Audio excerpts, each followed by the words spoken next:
Mame ma wache na me ma o akwaba emra Adom TV so ene anopai asempa 94.7 so ye live na Nnawotwi dwumadie eduru memede bia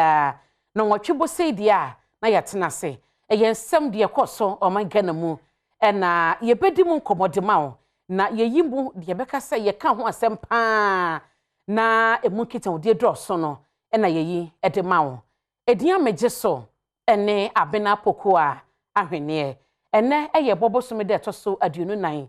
won fimpimienu ene aduonu mienu mu baby a wobia no mame na wase se wachusi Adom TV na yebehwe ensemfua akese mienu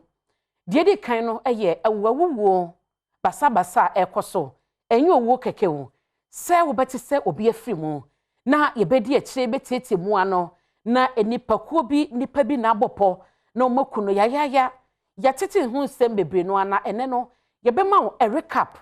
kakra ya tete be se afia yesimu de yehunu de yate de aba yebo wamane no yebesusu de biem na yakai won de yebisa ne se ekwan ben na yefa so omanmu ni nyina nasa akunkum no eto atwa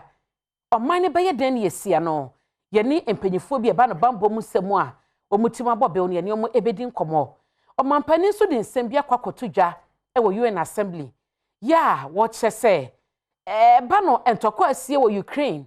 na Russia wo mo entem no tupa ye bia ye beto no ebebo Africa ene ye botompa gbim na chese atete pocket no ama ye ho echi yen ekom eba inflation record 21 years and Ghana nam 33.9% ye inflation ne chese okodwoma enuane bo enema bo ebekosro pa ene sansemi mienu ena ye bedim nkomo ediamao entu beka me ho metwa me ho aba na mada mabedwafo adi